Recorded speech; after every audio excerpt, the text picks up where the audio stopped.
Certo, pessoal? Boa tarde. Vamos dar seguimento então com a aula e vamos falar da nocicepção. Então, a gente já falou um pouquinho anteriormente, tá? Então, a nocicepção é a capacidade de perceber estímulos nocivos, né? Que a gente percebe como dor, tá bom? Então, a nocicepção está relacionada com a via aferente, é um pouquinho diferente do que a gente viu anteriormente, tá? Então a gente tem um neurônio sensorial primário, que já vai fazer a sinapse com o neurônio sensorial secundário a nível medular, tá bom? Então esse neurônio sensorial primário das vias de nocicepção, percepção do tato, são mais curtinhos, tá bom? Então, já a nível medular, esse neurônio sensorial secundário sobe até o bulbo, passa pelo bulbo e se projeta até o tálamo, tá? E do tálamo ocorre, então, essa informação é levada pelo neurônio sensorial terciário até as regiões corticais lá do córtex somatosensorial. Beleza? Então, aqui só para relembrar para vocês, como é que é de fato o sensor, né, do sistema da nocicepção. Tá? Então, a nocicepção ela é responsável por que a gente perceba parâmetros nocivos, né, térmicos, químicos, também mecânicos, tá? Mas que são percebidos como atos nocivos, tá? E são entendidos como dor. Tá bom? Esses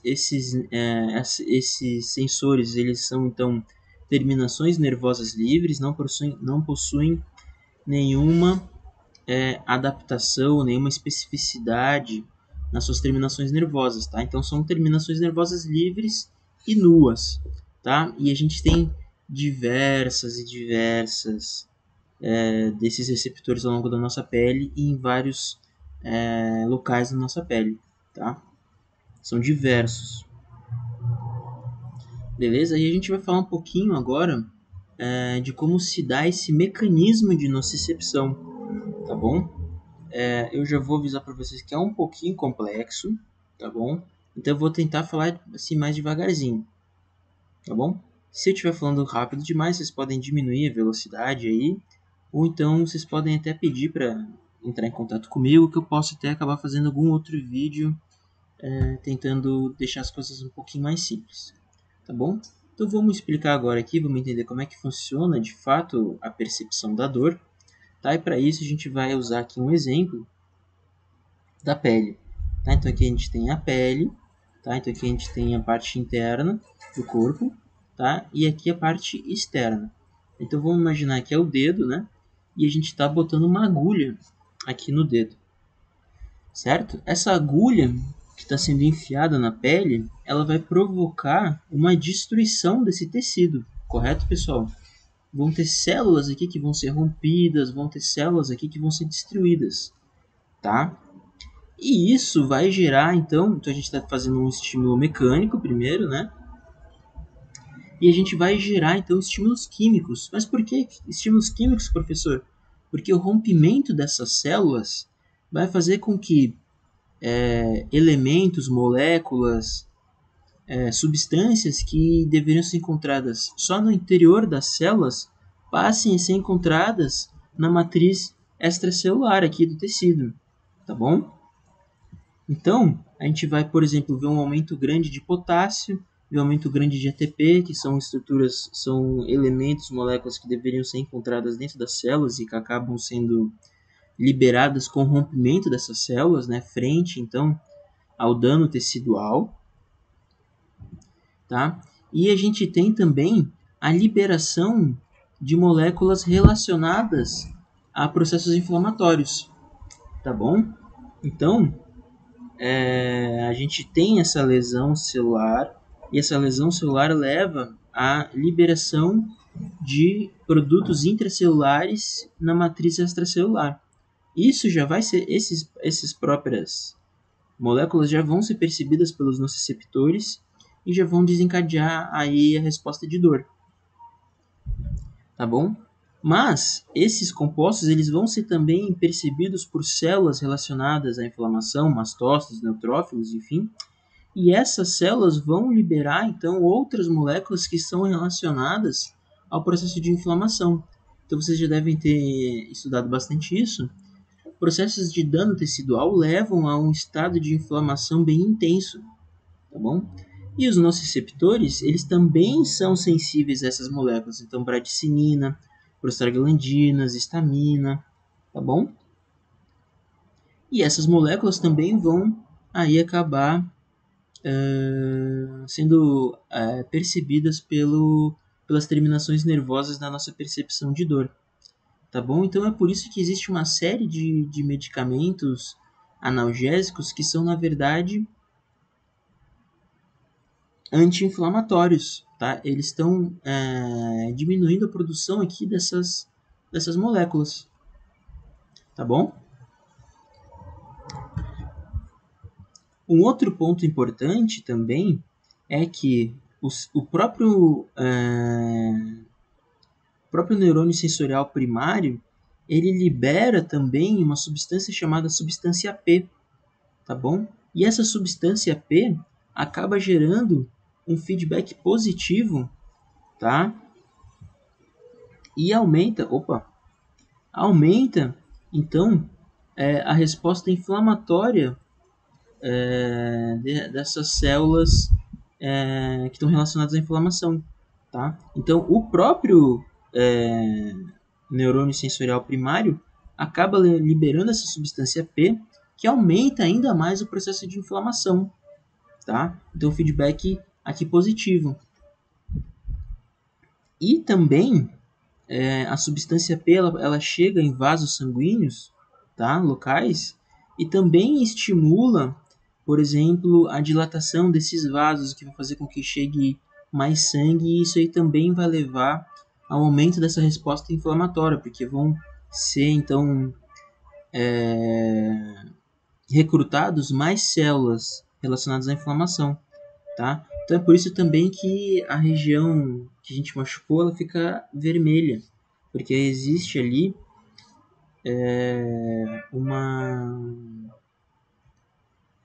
um aumento de vascularização ali, as células, os vasos, eles estão aumento de irrigação, né? Os vasos eles vão estar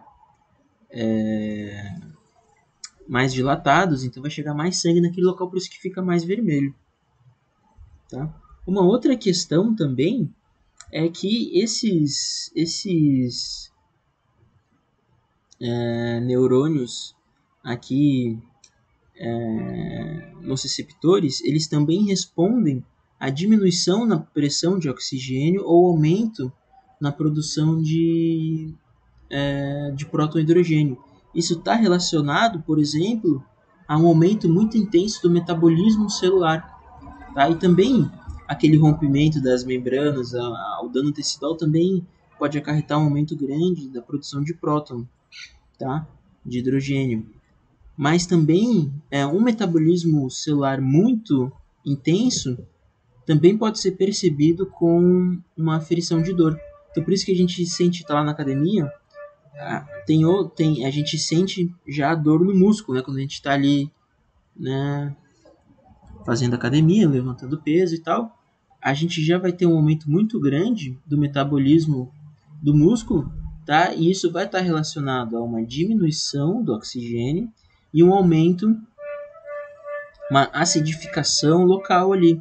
Então isso também vai ser percebido como dor. Beleza, pessoal? E o que acontece então? Né? A gente vai observar então o processo de hiperalgesia. Porque quanto mais esses neurônios são estimulados, tá? Quanto mais quanto mais eles são excitados por esses componentes aqui que estão relacionados à sensação de dor, mais substância P é liberada e isso acaba gerando um feedback positivo. Então isso leva a uma sensação de hiperalgesia, então aquela região ela fica mais sensível, tá? Então, por isso até que as regiões aqui na volta elas ficam mais sensíveis também ao toque, enfim, porque tu já está tendo um processo de inflamação ali muito intenso, tá? E aí qualquer toquezinho a mais, a gente já sente uma dor maior, porque esses receptores, esses nociceptores, já estão sendo mais estimulados, tá? Exatamente por essa questão desse feedback positivo. Beleza, pessoal? Um ponto importante também é que tá passando o moço do picolé aqui na rua. Um ponto importante também é que toda essa questão desse dano tecidual que a gente conversou pode ser dado também por uma interação térmica.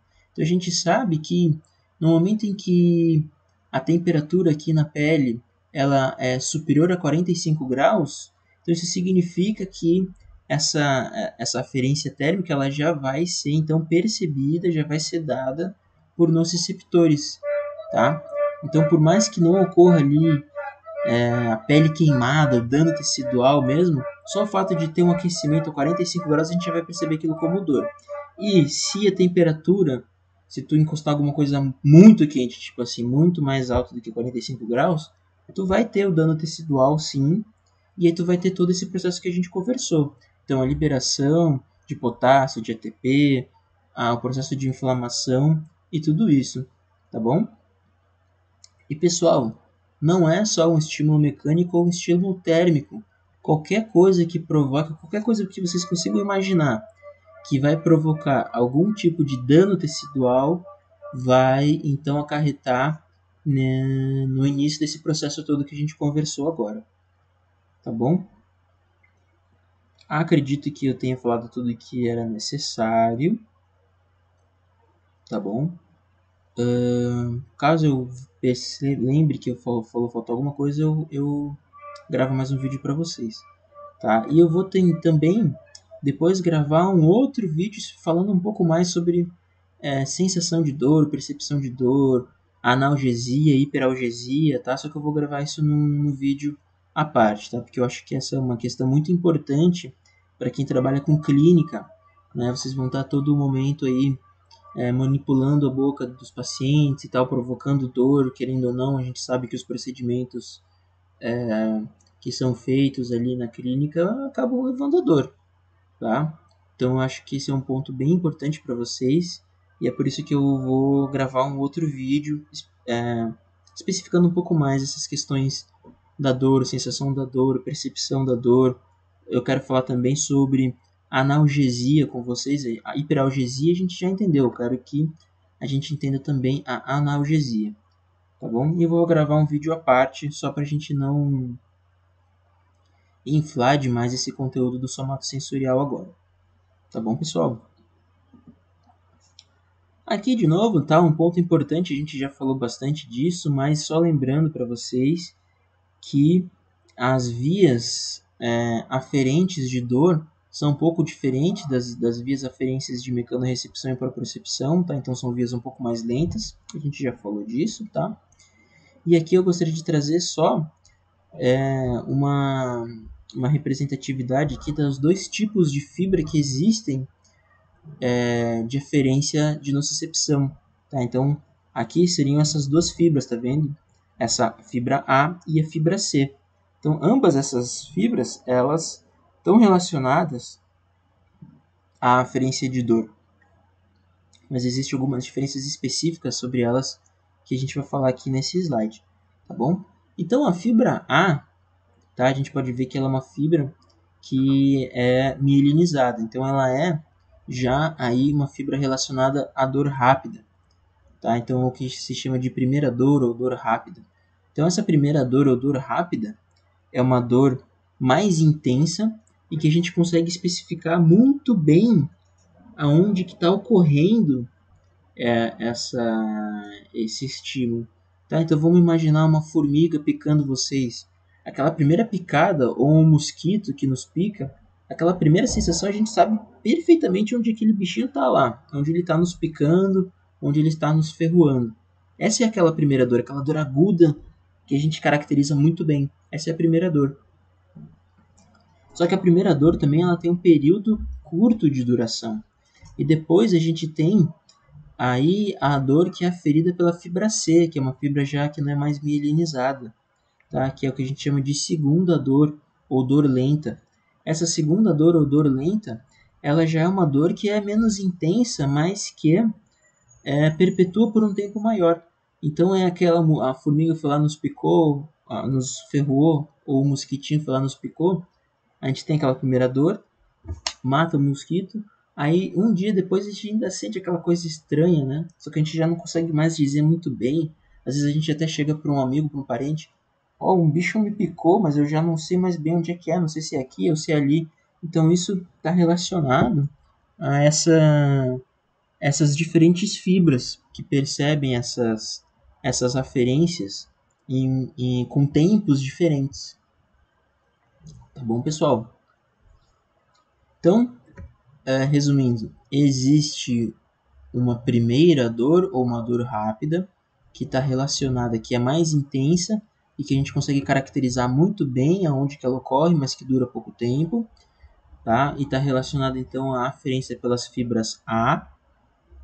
E a gente tem uma segunda dor, que é uma dor que a gente começa a aferir alguns milissegundos depois, algum tempinho depois, tá? E é uma dor menos intensa, mas mais duradoura, e é uma dor que a gente não consegue precisar muito bem qual é a sua origem. Beleza, pessoal? Um outro tema interessante da gente conversar é sobre a dor referida, tá? Então, o que pode acontecer? Percebam nessa representação aqui, né, da nossa medula, e a gente tem aqui dois neurônios sensoriais primários. E percebam que esses dois neurônios sensoriais primários, eles estão ambos fazendo sinapse com um único neurônio sensorial secundário. Tá? Isso a gente chama de convergência. Tá? Então, dois neurônios primários que estão convergindo num único neurônio secundário. Tá? E percebam que esses dois neurônios aqui, eles não têm nem nada a ver. Então, é um neurônio sensorial primário que inerva lá a pele e um outro neurônio sensorial primário que está inervando o rim, um órgão interno. Tá? Lembrando isso aqui, a gente está falando do sistema somatosensorial da nocicepção, tá? Então são neurônios nociceptivos, ok? Então o que acontece aqui, pessoal?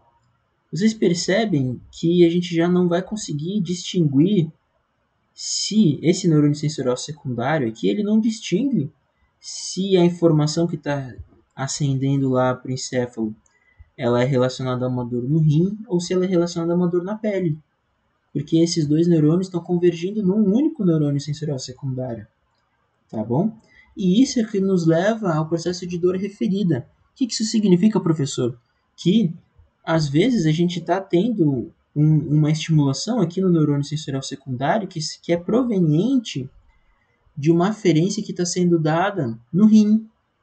Mas, às vezes, a gente sente essa dor, a nossa percepção, a nossa sensação da dor, a experiência da dor, melhor, essa é a palavra correta.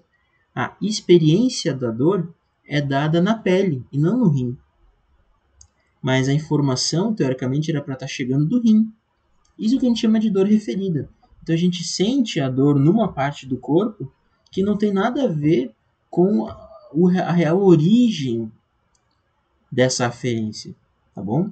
Então, muitas vezes a gente tem dor no rim, tá com pedra no rim, tá com algum problema no rim, e a gente sente dor aqui na pele mesmo, nessa parte abdominal aqui, como está sendo demonstrado na imagem.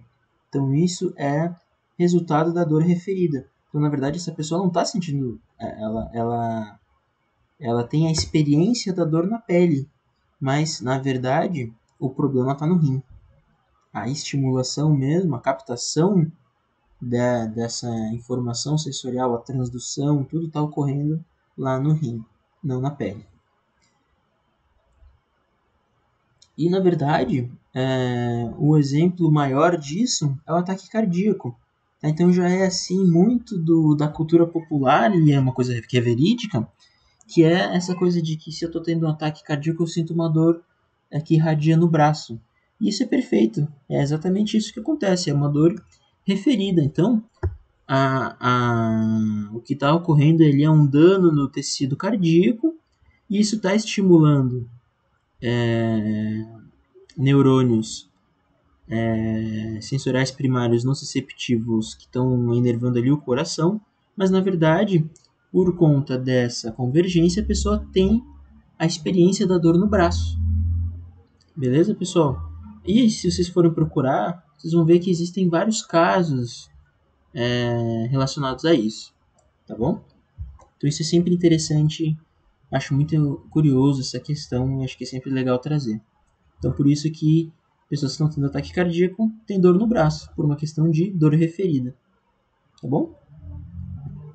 Então a gente já vai passar agora, eu de novo esqueci de dar uma controladinha no tempo, mas como essa parte da aula é bem rápida, então eu não vou parar, eu vou seguir dando, tá bom? Então a gente vai falar agora dos receptores térmicos, tá? Então, os receptores térmicos, eles também estão espalhados em várias partes do nosso corpo, tá? E eles são divididos aí, de forma geral, em 4 tipos de receptor, tá? Então, na verdade, 2 grandes grupos que se dividem em outros 2, tá? Então, a gente tem receptores para o frio e receptores para o calor, tá bom?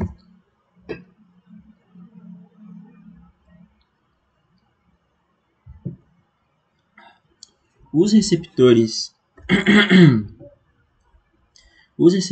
do frio se dividem então em receptores de frio-dor, então são percepções que a gente tem térmicas, mas que vão ser experienciadas, a experiência que nós vamos ter delas é de dor, tá bom?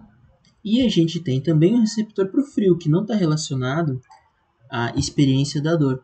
E a mesma coisa para o calor, então nós temos receptores do calor, de calor, que não estão relacionados à experiência da dor, a sensação da dor, mas temos então receptores de calor de dor.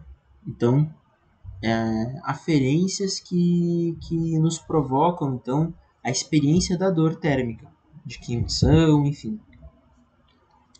Tá bom? Então, um ponto importante aqui. Nesse gráfico, a gente está vendo nesse eixo aqui os impulsos por segundo, tá? Então, grau de disparo de potenciais de ação, tá bom? E aqui a gente tem a temperatura. Os receptores térmicos, eles estão disparando de acordo com a temperatura. Então, cada um desses grupos de receptores vão ter um número de disparos ótimo de acordo com a temperatura. Então, os receptores de frio, eles têm a sua maior taxa de impulsos por segundo em temperaturas por volta dos 5 graus, tá bom? E no momento em que a gente vai ter frio, dor, tá? E no momento em que a gente vai aumentando essa temperatura, a frequência de disparos desses neurônios vão diminuindo, tá? Então, a gente deixa de ter essa sensação de dor lá por volta dos 10, 15 graus, tá bom? E aí a gente já começa a ter também o disparo de receptores para frio que não estão relacionados à dor. E eles vão ter uma temperatura no qual eles são mais, que tem os impulsos por segundo, a taxa de disparos por segundo maior. E isso também vai ser precisamente igual para os receptores de calor, tá bom? Um ponto importante aqui, que a gente tem esse dado assim, se repetindo várias vezes nos livros de texto, é que a gente começa a ter aferições de calor relacionadas à dor a partir de 45 graus por aí, tá? Então quando a gente chega nessa temperatura dos 45 graus, a gente começa a ter então os disparos dos receptores térmicos de calor relacionados à nocicepção. Tá bom, pessoal? Agora um ponto bem legal para a gente conversar é que esses receptores térmicos, eles também são sensíveis a diversas substâncias químicas. Por exemplo, o mentol, Interessante, de forma interessante, a indústria farmacêutica farmacêutica e alimentícia, né? Usa e abusa dessa característica aqui. Então, por exemplo, o mentol, que é uma molécula, ela consegue estimular, ela consegue afetar receptores de frio. Então, quando a gente toma uma bala de mentol, ou quando tem aquele medicamentozinho, gelolzinho que a gente passa na pele, que a gente sente aquela sensação de frio, o nosso corpo realmente está percebendo aquilo ali como um estímulo frio. E não tem nada a ver com a temperatura. O que a gente está vendo é, na verdade, uma outra forma de energia que consegue estimular aquele receptor e provocar aquela transdução de sinal, por mais que não seja a sensação específica daquele receptor. Tá? Então, é um receptor de frio que está respondendo a uma interação química. E a mesma coisa para a capsaicina. Tá? Então, a capsaicina ela é uma proteína que pode ser encontrada nas pimentas. Tá? Então, aquela sensação de queimação da pimenta, ela é realmente percebida pelo nosso sistema. Eita, caiu alguma coisa. Caiu a janela, a persiana. Fechou. Desculpa, pessoal, me desconcentrei. Então, a capsaicina ela é uma proteína que é encontrada na pimenta.